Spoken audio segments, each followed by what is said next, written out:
বন্ধুগণ, চলে আসলাম Singapore. Singapore না বন্ধুরা, আমাদের ঢাকার পাশে বুড়িগঙ্গার নদীর তীরে অবস্থিত সদরঘাট। সদরঘাটের দিকে তাকালে, রাতের আধারে যদি আপনি তাকান, দেখবেন ওই পাশে মনে হচ্ছে সিঙ্গাপুরের কোনো কান্ট্রিতে আমরা হাঁটতেছি। সামনে সুন্দর স্রোতধারা নদী, পানিগুলো প্রবাহিত হচ্ছে। এক অপরূপ দৃশ্য বন্ধুগণ।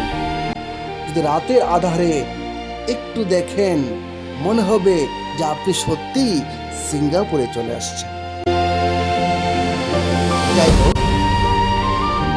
চলে আসলাম একটি নদী বন্দর, ঐতিহ্যবাহী নদী বন্দর সদরঘাট।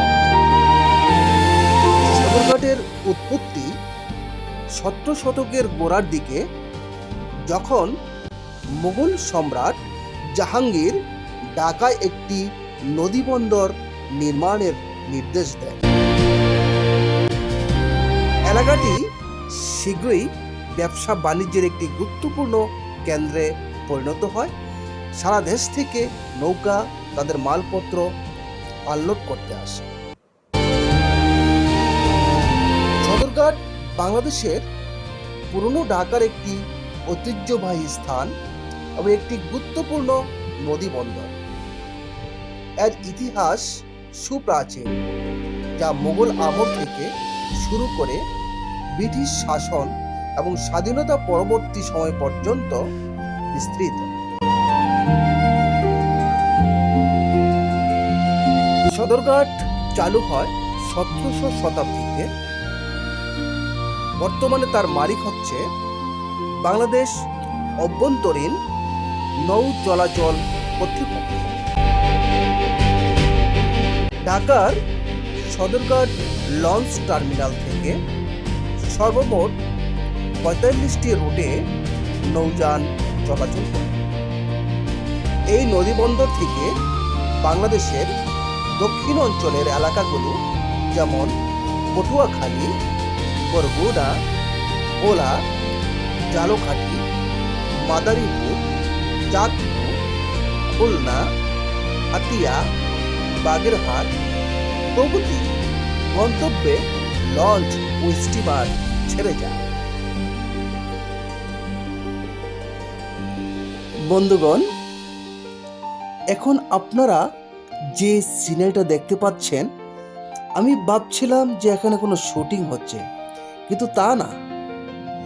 ওরা সবাই সকলে মিলে যাত্রীদেরকে আহ্বান জানাচ্ছে, আসুন আমাদের লঞ্চে উঠুন, আমাদের এই সুযোগ সুবিধা। আমি প্রথমত ভাবছিলাম যে শুটিং হচ্ছে, কিন্তু তা না। বড় বড় লঞ্চগুলোতে এরকম অনেক লোক থাকে, যারা যাত্রীদেরকে আহ্বান করে তাদের লঞ্চে যাতায়াত করার জন্য, ওঠার জন্য অনেক সুযোগ সুবিধা দিয়ে থাকে তারা। যাই হোক, দেখেন অনেক সুন্দর, তাদের পোশাকগুলো অনেক সুন্দর, যে কর্তৃপক্ষ করেছেন অনেক সুন্দর। এই যে একটা লঞ্চ, অত্যন্ত সুন্দর একটি লঞ্চ, আপনার মন ভরে যাবে। তাদের কারুকার্য, তাদের যে বাতির আলোর যে ঝলকানি, তা দেখে আপনার মন ফুরিয়ে যাবে। মনে হবে যে আপনি কোনো অনুষ্ঠানে আপনি এসেছেন। অনেক সুন্দর, অনেক সুন্দর।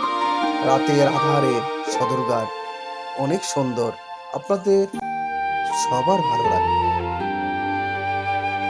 সামনে দেখতে পাচ্ছেন দুটি লঞ্চ, পাশাপাশি দুটি লঞ্চ, মাঝখানে একটি লঞ্চ, যে লঞ্চটি চলে যাচ্ছে সদরঘাট ছেড়ে। এক অপরূপ সৌন্দর্য একটি দৃশ্য, অনেক ভালো লাগে। আর পানির স্রোতধারাগুলো অনেক সুন্দর, পানিগুলো মনে হয় যে একদম পরিষ্কার। যদিও বুড়িগঙ্গার পানি অত্যন্ত ঘোলাটে, কিন্তু বর্তমানে পানিগুলো একটু পরিষ্কার দেখা যাচ্ছে। দেখেন কত সুন্দর লঞ্চ, অনেক সুন্দর। ওই পাশে মনে হবে একদম রং বেরঙের কি রোশনি, চারিদিকে শুধু আলোর রোশনি, আলোর রোশনি আপনার মন কেড়ে নেবে, আপনার প্রাণ কেড়ে নেবে। আপনি শুধু দেখতেই থাকবেন, দেখতেই থাকবেন।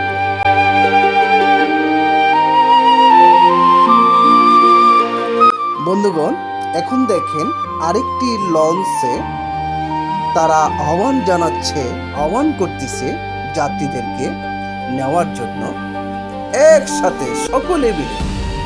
এটা দেখলে অনেকে ভয় পেয়ে যাবে, হায় হায় এতগুলো মানুষ একসাথে ডাকতেছে কাকে? যাই হোক, এটা তাদের নিয়ম।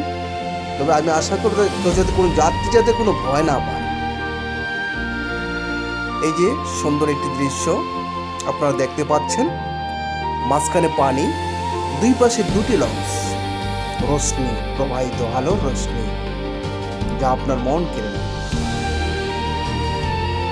এই হলো সদরঘাট সমগ্র লঞ্চের সমন্বয়ে গঠিত সদরঘাট। দেখেন লঞ্চটির নাম হচ্ছে আবেগ জমজম 7। অনেক সুন্দর একটি লঞ্চ। এরকম অসংখ্য লঞ্চ এখানে আছে বিভিন্ন মালিকের। এই দেখেন সদরঘাটের ফ্রন্ট সাইড যেখানে লঞ্চগুলো ভিড়ে থাকে, এটা হলো টিকিট কাউন্টার যেখান দিয়ে প্রবেশ করে সকল যাত্রীগণ। আমিও দেখলাম এভাবে প্রবেশ করে, এই যে প্রবেশ পথ, এখান থেকে এক্সিটও হয় আবার ইনও হয়, দুইটি রাস্তায় এখানে। আপনাদেরকে ভিতরের দেখাচ্ছি, একটু দেখেন কত সুন্দর ভিতরের যে দৃশ্যটা আরো সুন্দর। সেখানে নিরাপত্তা বাহিনী আছে বিভিন্ন, এবং যদিও রাতের আধারে করেছি আমি, রাতের আধারে মানুষ কম ছিল আর প্রচুর বৃষ্টি ছিল, বৃষ্টির দিনে করেছি, সেজন্য মানুষ অনেক কম।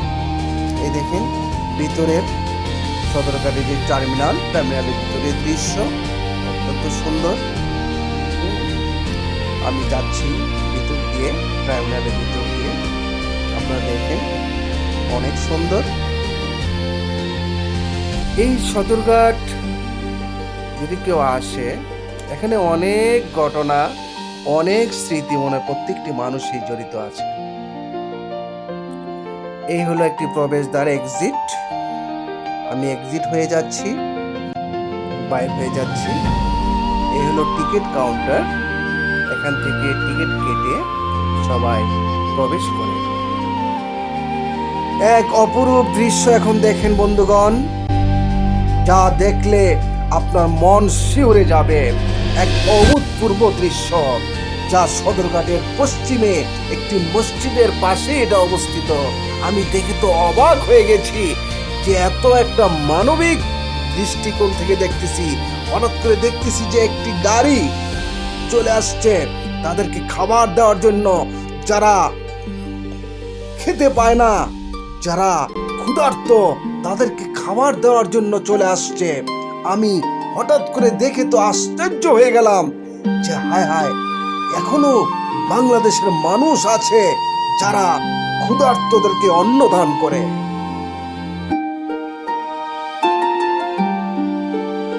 আমি আলাপ করে দেখলাম যে একটি গাড়ি চলে আসছে। গাড়ির যে লোকগুলো, তাদেরকে প্রশ্ন করলাম, ভাই এটা কি? তারা বলল, এই যে দেখছেন মসজিদ, এই মসজিদের পশ্চিমেই দেখলাম এই যে অসংখ্য ক্ষুধার্ত মানুষকে খাওয়াচ্ছে একটি গাড়ি।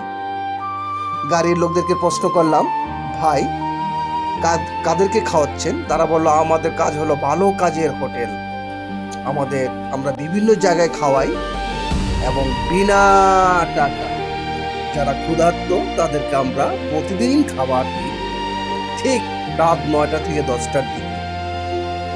আমি দেখে অনেক ভালো লাগলো।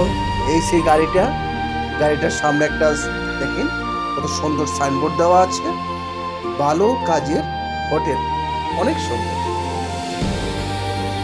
বন্ধুগণ, এই পৃথিবীতে যত বড় বড় ওলি আউলিয়া গাউস কুতুব আবদাল যারা হয়েছেন তারা ক্ষুধার্তকে অন্নদান করেছেন, যা অত্যন্ত অত্যন্ত বড় সবের কাজ। পবিত্র কোরআনে মহান রাব্বুল আলামিন সূরা আল মুদাসসির আয়াত নম্বর 42, 43 এবং 44-এ বলেছেন যে অভাবগ্রস্ত এবং মিসকিনদের না খাবার দেওয়ায় অর্থাৎ খাবার না দেওয়ায় জাহান্নামে চলে গেছে। যদি আয়াতটা স্পষ্টভাবে বলি, আয়াত নম্বর 42-এ বলেছেন মা সালাকাকুম ফি সাকার, অর্থ হলো কিসে তোমাদেরকে জাহান্নামে নিয়ে গেছে। 43 নম্বর আয়াতে হলো কালু লাম নাকু মিনাল মুসাল্লিন, তারা বলবে আমরা সালাত আদায় করতাম না। তারপর 44 নম্বর আয়াতে বলবে ওয়ালাম নাকু নুতইমুল মিসকিন, আমরা অভাবগ্রস্তদের মিসকিনদের খাবার খাওয়াতাম না।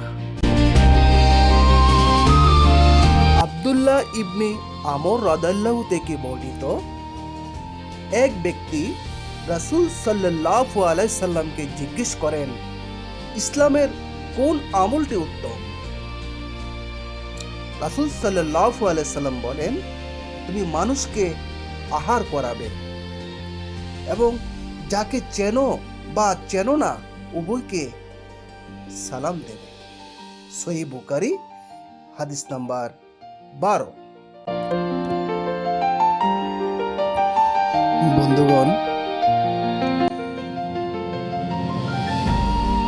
জাত ধর্ম বর্ণ নির্বিশেষে সবাইকে আহ্বান জানাবো আপনারা সকলে ক্ষুধার্তকে অন্ন দান করবেন, যাতে আমরা ইহকাল পরকালে সবাই শান্তি লাভ করতে পারি। এই থাকবে আপনাদের প্রতি আহ্বান। সবাই ভালো থাকবেন।